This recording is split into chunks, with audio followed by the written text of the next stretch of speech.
Is there a message of necessity at the desk? There is a message of necessity at the desk. Move to accept the message of necessity. The message is accepted. Welcome to another episode of Messages of Necessity, a podcast presented by the Empire Center for Public Policy. I am Adjunct Fellow Cam MacDonald, and with us today is the Research Director for the Empire Center, Ken Girardin. We're going to talk a little bit about New York's climate goals, its greenhouse emissions reduction plans, spurred a little bit by a piece Ken had last week on Cap and Invest programs. So Ken, let's start by talking about what exactly we're looking at as far as a time frame for emissions reductions and what the state's goals are. Folks might remember back in 2019, the state set some pretty ambitious goals about how much they were going to lower greenhouse gas emissions in New York. They wanted to be 40% below their 1990 levels in 2030. We are about a quarter of the way there. They want to be even further in the out years and essentially have the state have no greenhouse gas emissions by 2050. And the way to get there, we've heard about a lot of the parts. They want to have 70% renewables on the grid by 2030. Right now, we're at 30% renewables, so that's a pretty steep climb ahead of them. You've heard about the bans on replacement gas stoves, replacement gas furnaces, water heaters, and the like that the state would be bringing online in the next few years. The state has banned future purchases of gasoline-powered cars beginning around 2035. So you have all these things that are going to be coming into effect in the next several years. But in the meantime, that's not enough for the state to hit its emission reduction goals. So there's an additional program called Cap and Invest. And under Cap and Invest, the state would be essentially requiring almost anyone who emits greenhouse gases in the course of doing business to purchase allowances for those greenhouse gases. And the state would set a limited number of allowances and also set a ceiling price for how much those allowances could be sold for. So the idea is to set a shrinking number of allowances each year, to raise the price ceiling as time goes on, and essentially to pressure people to move away from fossil fuels. And the idea is twofold. The cap and invest system, by driving up the cost of anything using fossil fuels or having greenhouse gas emissions, the idea would be to raise prices as a signal to push people away from using those fuels, and also to raise money to pay for efficiencies or renewables or other things that help bring down the state's greenhouse gas emissions. The state put out some models at the end of last month, giving an idea of what this could look like. And the scenarios ranged from adding $3 to $5 billion to costs starting in 2025, rising to anywhere from $5.5 to more than $11 billion in 2030. So the state has this idea where they're going to require the allowances and then take about 30% of the money that comes and redistribute it somehow. This area is still a little murky, but there's talk about essentially giving everyone in the state some kind of entitlement payment each month with the proceeds. So they've called it a rebate. They've had different terms for it as a way to help mitigate the increase in prices. But to my eye, that would reduce the incentive for people to conserve when the prices do go up from cap and invest. At the end of the day, we're looking at a new tax and a new entitlement all at once coming from a regulatory agency. Right, because we're already talking about that, so that incentive disincentive, right, with the cap on electricity costs for households with certain income amounts, and that if your electricity is going to be capped, your electricity bills are going to be capped at 6% of your household income, you don't really have much of an incentive to replace or to get more efficient appliances or do that sort of thing. There is an increasing amount of denial about how supply and demand work. in New York's climate debate. What you're touching on is the state's cap on folks' utility bills. And the state has had some smaller programs where they've limited how much people can be billed for electricity. You happen to be neutralizing the single best tool we have to encourage people to conserve. It's their incentive to not have the electric meter spin so fast when they're deciding what utility, what appliances they're going to use when, and which lights they're going to leave on. And there's talk about extending that cap significantly up higher and higher to essentially to the middle income range, where you would be taking away folks' incentive to use less electricity, which is not it's not the single biggest source of carbon emissions, but it's one of the biggest ones and one of the biggest opportunities to get people to conserve. So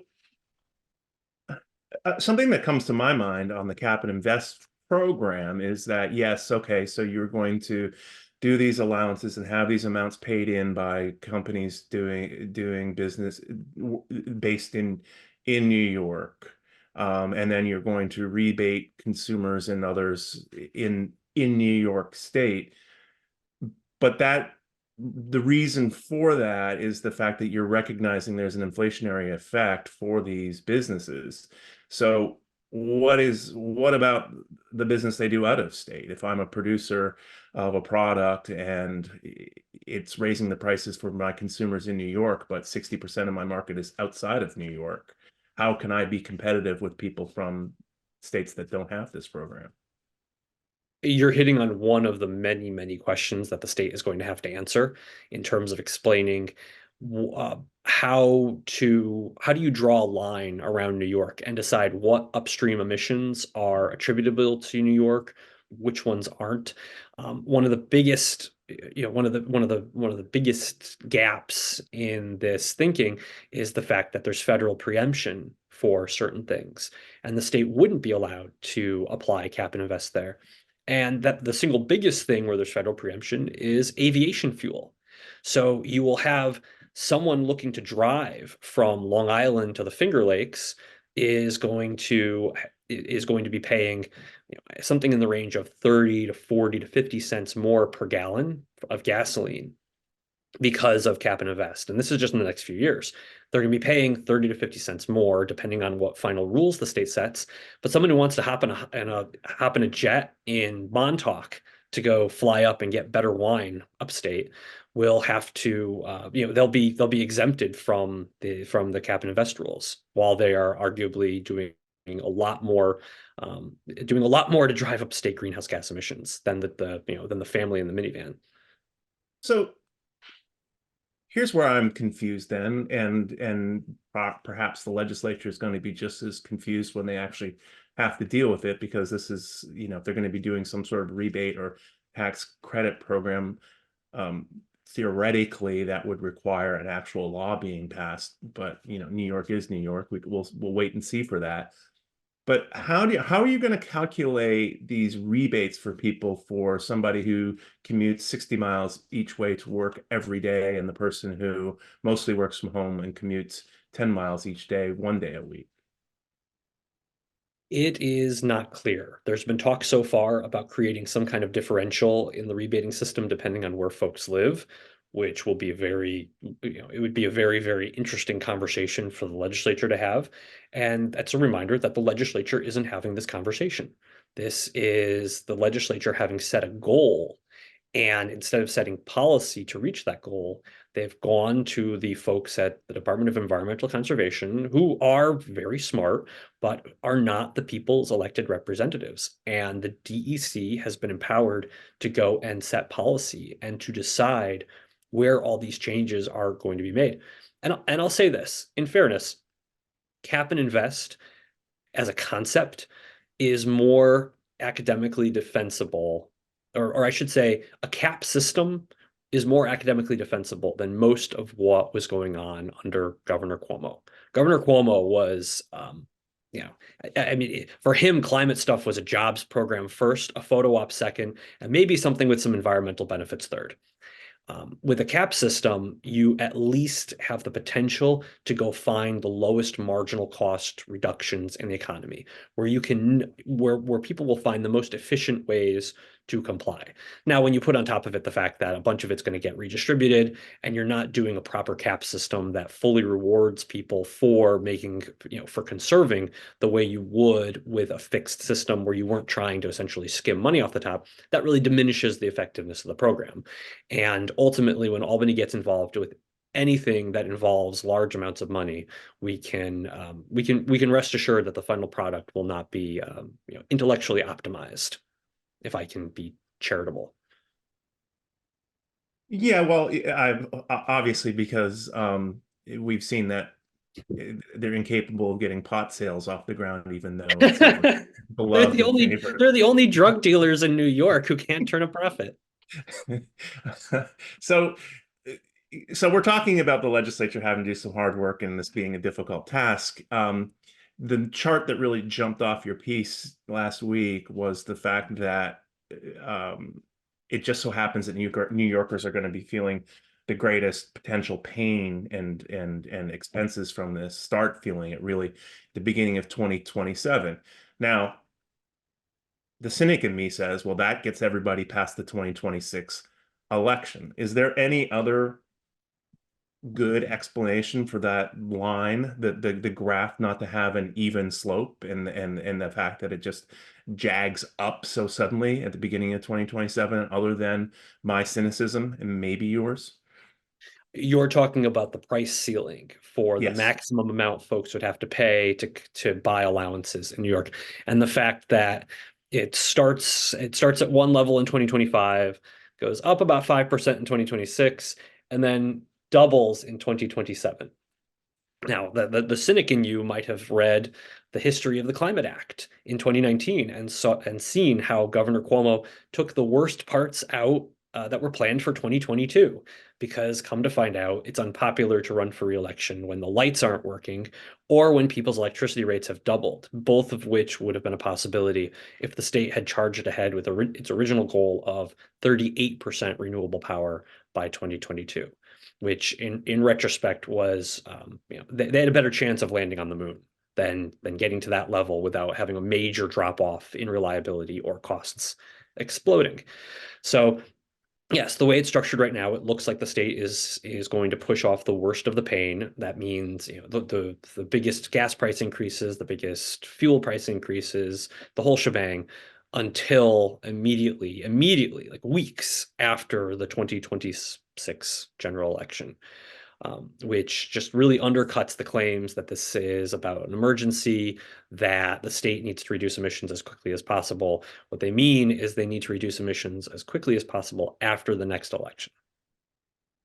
And I mean, that's a theme that runs through all this, right? I mean, it's not very painful for people to have the electrification of new construction be a thing that takes place immediately. But let's push off the ban on gas stoves until 2030, so nobody's thinking about it until it actually happens. Let's put off the ban on sales of internal combustion cars until a later date, so nobody's really thinking about it, and we'll just boil the frogs, as it were, with all these different things that are going to limit people's choices when it comes to home appliances like large capacity dryers and efficient or quickly running dishwashers and the like. It's just a slow drip, it seems. Well, and I would say it's part of a broader theme about how unserious Albany has been about climate stuff, where they not only are they taking the political considerations in with the timeline, but they're taking in heavy political considerations with how they are getting there. So you have requirements that you pay union wages whenever you do any work related to the Climate Act. If you are addressing an emergency, then you want to get that work done as quickly as humanly possible, and you don't care who does it. You're not looking at it as some jobs program for the labor unions that endorsed you. And this was one of the signature things that made the 2019 Climate Act so indefensible. It said, on the one hand, the Earth is, we're all going to get charred by, All right, I'm exaggerating, but the earth is on fire, and I'm not going too far beyond some of the rhetoric people have used, but the earth was on fire. But God forbid we let 80% of non-union construction workers touch a hammer on a job site to mitigate it. Like as soon as you saw that in the language in 2019, even before you saw the models about the cost and feasibility and negative effects on reliability, you knew that Albany was engaged in a major political exercise rather than, again, any kind of academically defensible pursuit of an environmental goal. Well, I guess what's going to need to happen is, it seems to me, it sounds like that people are going to need to start to feel some pain from this, and when they do, they may have some hard questions to ask their representatives in the legislature and the governor. So I guess until then, we'll just keep on paying attention to the details and trying to inform the public as much as possible. And so this week from the Empire Center, we thank you for listening and look forward to talking to you again. For more news and analysis, visit our website and sign up for email updates at empirecenter.org. Follow us on Twitter, Facebook, and LinkedIn at Empire Center.